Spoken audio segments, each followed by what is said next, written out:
Hello everyone, welcome to Legacy IAS Academy. In this video, we will be talking about China and Taiwan conflict. From past few days, you are aware of the Chinese aggression on the small island that's Taiwan.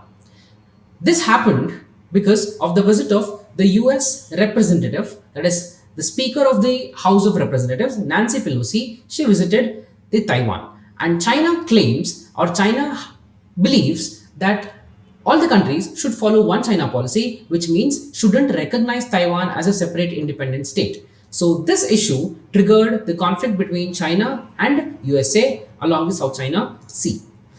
Here you can see, following this, the media outlet, that is Reuters, published an article on the Chinese war strategy. What is China up to, and what is the future of this particular China-Taiwan conflict, which also involves USA and also one of the allies of USA, that is Japan, in the Pacific Ocean. So what would be the Chinese strategy? Before understanding the Chinese strategy, we will have to know bit information about the geography of these two islands. One is called as Matsu Island and the other one is Kinmen Islands. See, this is Taiwan. That's a democratic state. That's Republic of China, which is also called as Republic of China. And this is the mainland China. It's PRC, People Republic of China. And these two islands, a small bunch of islands, Matsu Islands and the Kinmen Islands. Matsu Island is just 6 kilometers away from the mainland China, and Kinmen Islands are 9 kilometers away from the mainland China, and these two islands are under the control of Taiwanese government. Okay, these two islands are the control of Taiwanese government, and here you can see Taiwan Strait, which is also called as Formosa Strait. So here the scenario 1 would be the China can have a blockade along the Strait of Taiwan. This is the blockade that China can have. The red line that you can see here is the blockade that the China can have, and China can say that the Matsu and the Kinmen Islands would be surrounded by the Chinese naval ships, and the Chinese Air Force would patrol the Strait of Taiwan, and any act of aggression or any act of movement by the Taiwanese ships across the Strait of Taiwan would be detrimental to the Navy and the Air Force of Taiwan. So this is the first scenario that China can do. China can force Taiwan to surrender. So here China knows that if the Taiwan is forced to surrender, and this will for sure have the implications and it will involve Japan and USA into the matter. So the first priority for China to make Taiwan surrender is through intimidation. Okay, so China can follow this method of intimidation by blocking the Taiwanese strait, and the Kinmen and the Matsu Islands have the relatives of people of Taiwan here. So the far relatives or the friends of Taiwanese people in the mainland would be present in the Kinmen and the Matsu Islands. Because of this blockade, because of such a blockade along Taiwanese Strait, China can intimidate Taiwan to surrender. Okay, the scenario 2. If at all Taiwan fails to surrender, and seeks the help of USA, then China might resort to something called as custom quarantine strategy. This would be the scenario 2, that is custom quarantine strategy. According to this custom quarantine strategy, what China can do is surround the small island of Taiwan with the naval ships of China. So Chinese naval ships would completely surround the Taiwanese island, which would restrict the movement of USA's and also Japanese ships into Taiwan. So because of this, the Japan and also the USA, which would be aiding Taiwan in order to fight China, would get blocked.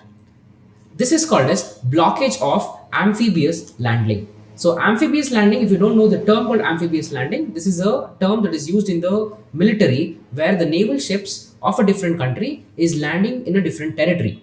Okay, so this is called as amphibious landing, and this amphibious landing of Japan and also USA would be blocked by the Chinese naval ships, and this would be the second scenario. If at all if at all, the Japanese naval ships and the Air Force, USA's naval ships and the Air Force are successful in destroying this blockade and they enter Taiwan to help Taiwan against China, then this would be the Third World War. Okay, this is what is called as blocking of the amphibious landing. Along with this, you can see these underground cables which connect the internet, the data cables which run through Taiwan. When China surrounds Taiwan with its naval ships, China can easily cut down on all these data, and because of this, Taiwan would be entirely cut down from the global information system. Along with this, you can see here the energy security of Taiwan is at risk because 100% of the coal, that is thermal power plant, the raw material for the thermal power plant would be coal, and Taiwan doesn't even produce a single ton of coal, which means Taiwan imports 100% of its coal consumption. Because of this, if the Chinese ships are blocking the Taiwanese Strait, if the Chinese ships are blocking all the movement into Taiwan, so this will completely cut down on the energy security. And the next thing, after all this amphibious landing is blocked, after the Taiwan is isolated, then the war begins. This would be the Third World War. The Japanese ships are blocked. The USA ships, the US Navy is fighting the Chinese Navy here, and this is the start of Third World War. And European Union and the other Western countries by this point of time might block the Chinese supplies, that is through Malacca Strait. See, this Strait of Malacca is one of the important strategic choke point for China because most of the crude oil supplies for the China passes through this Malacca Strait. So if the Malacca Strait here is blocked, then this will be a grave concern for Chinese economic security or Chinese energy security for that matter. So this choke point, this is how the choke points in the global politics or geopolitics are very important. So if there's any conflict happening, these choke points could be easily blocked and this will have a great harm to the country. So this is something that is about to happen. So what are the impact of all this? See, here you can see if whatever we have predicted, whatever the Reuters paper has predicted, if it comes true, then for example, four important countries which play a crucial role in the global politics would be involved in the war. Like for example, China, and the next one would be Taiwan, and the other two would be Japan and United Nations. So four countries which play a crucial role in the production, supplying of the raw materials, and also the consumption of the semiconductor goods. This would be very badly hit. So the automobile sector would be hit, the chip manufacturing and the semiconductor manufacturing, chip manufacturing would be hit. So if these two are hit, then the engineering goods manufacturing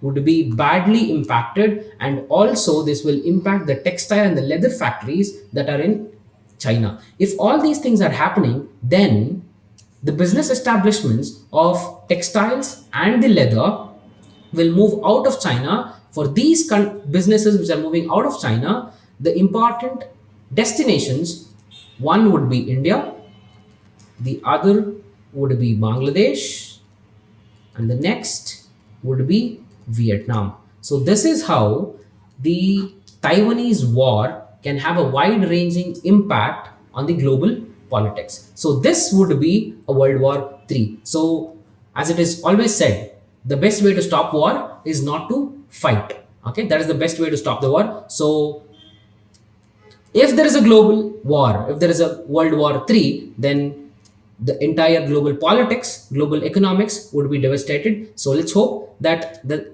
Taiwan and the Chinese conflict would not take the turn of World War III. So for more such enriching content, please subscribe to Legacy IAS Academy. Have a nice day. Thank you.